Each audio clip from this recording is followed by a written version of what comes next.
Hi, everyone. Thanks for joining. My name is Kaitlyn O'Shaughnessy, and I'm an immigration attorney with Murray Osorio.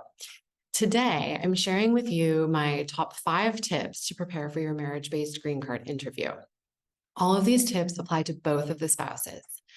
In a normal marriage-based interview, the spouses are interviewed together.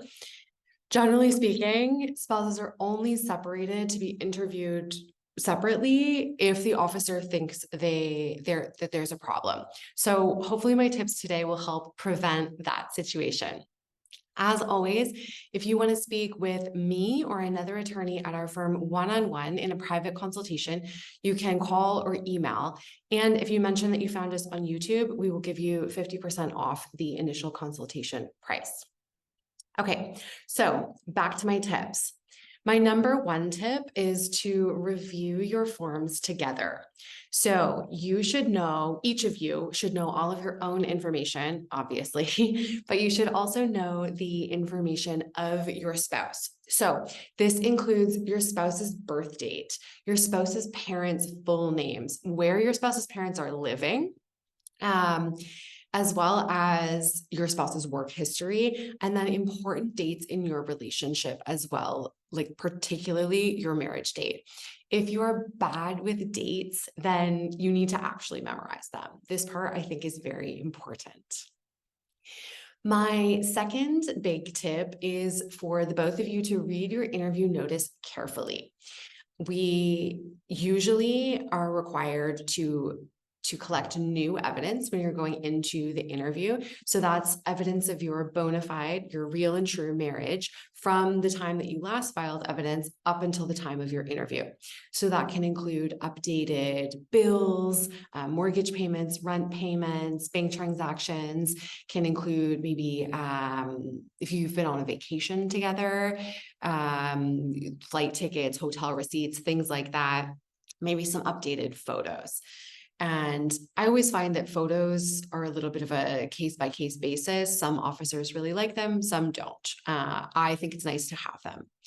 You will also need to bring the originals of all of your documents. So make sure you've got that original wedding certificate, the original birth certificates, your passports, everything that you've previously submitted copies of. My third tip is for you and your partner to review your history and your how we met story. In my experience, how did you guys meet is always a question.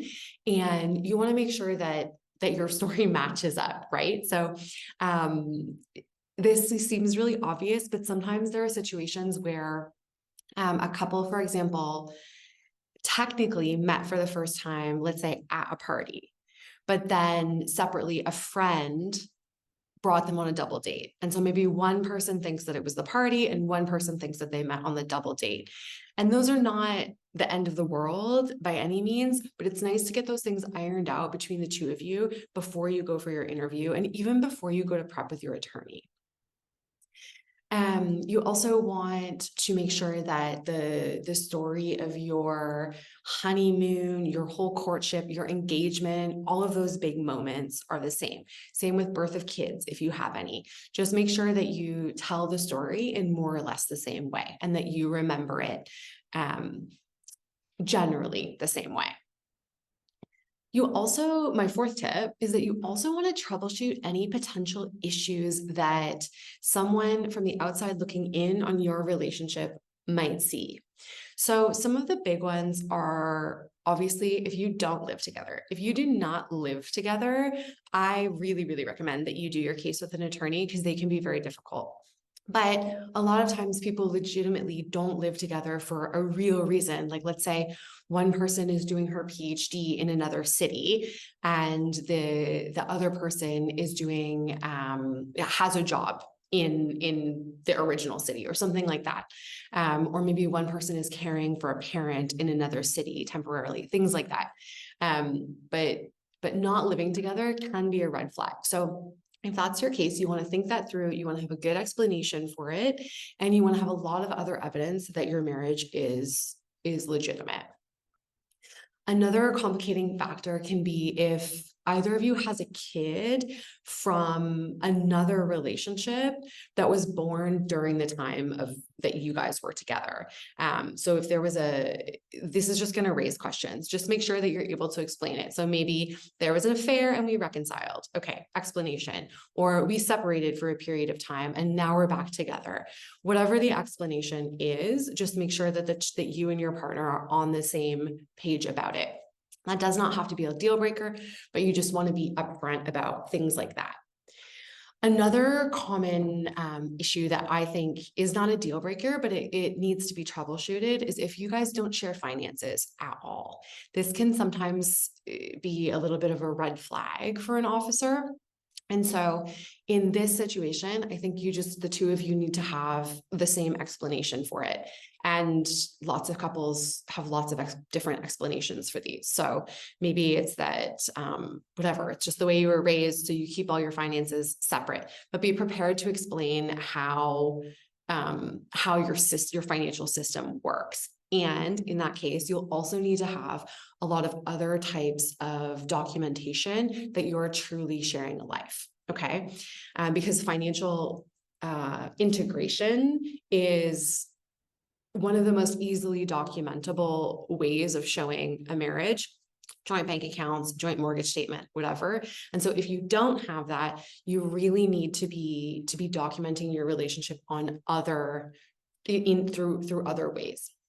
So maybe that's extra photos, more affidavits from friends and family, maybe even an explanation of who pays for what, when, and how, even though you're not sharing bank accounts, you are sharing the financing of your life.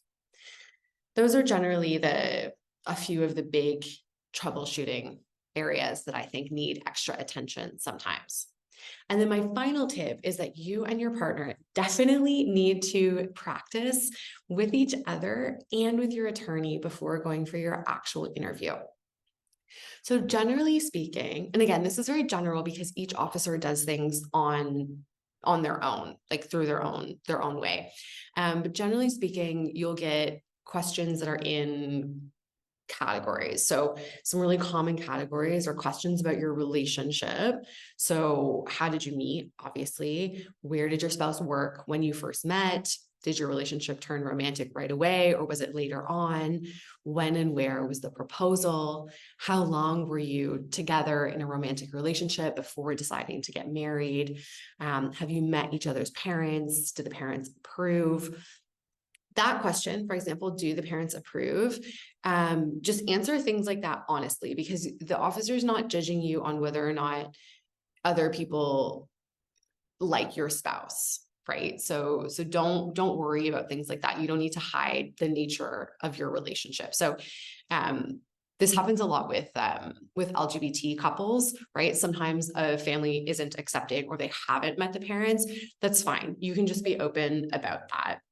The officer is more looking to see that the two of you are on the same page. Other questions about the wedding day and questions about daily routines. So about the wedding day, how many guests were there? What was the date? You're definitely going to get asked the date of your wedding. Did the families attend the wedding? What about other family members? What music did you play on your wedding day?